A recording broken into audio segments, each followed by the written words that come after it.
Hello and welcome to Look Back, Look Ahead. I'm Frank Calderone. Last week ending May 6th. Well, here we go again.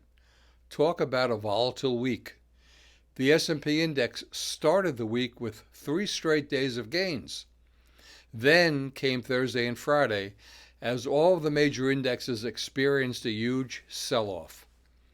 Both the S&P and the Nasdaq were down for the 5th straight week, the first for the S&P since 2011.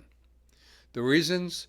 Inflation, rising interest rates, rising bond yields, and supply chain disruptions due in part to the China lockdown, just to name a few.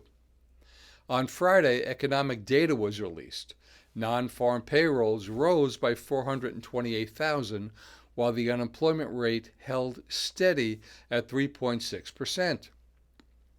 Non-farm productivity fell at a 7.5% annual rate in the first quarter, while unit labor costs, a key gauge of inflation pressure, jumped to 11.6%.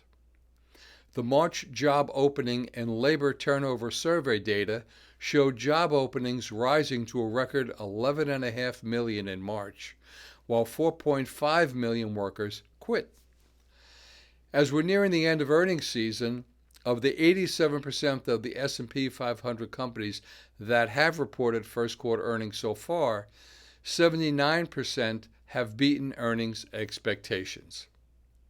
Year to date, the Dow is down 9.5%, the S&P is down 13.5%, and the Nasdaq is down 22.4%.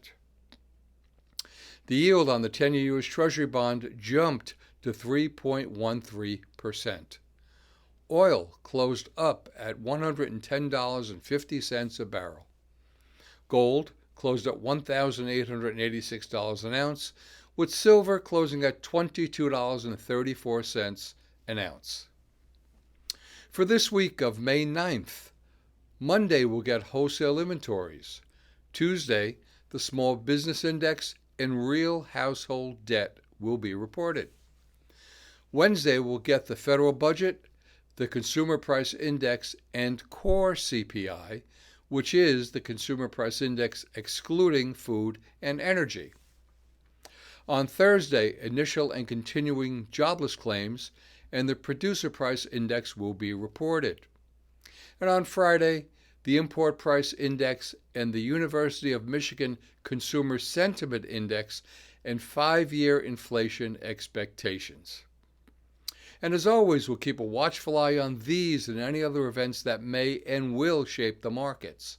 In the meantime, be diversified with your investments and always know what you want in your portfolio. If you have any questions pertaining to your portfolio or anything you've heard in this video, let's talk. This is Frank Calderone from Raymond James in New York. Have a great week. Be well, stay safe, and remember, always look ahead.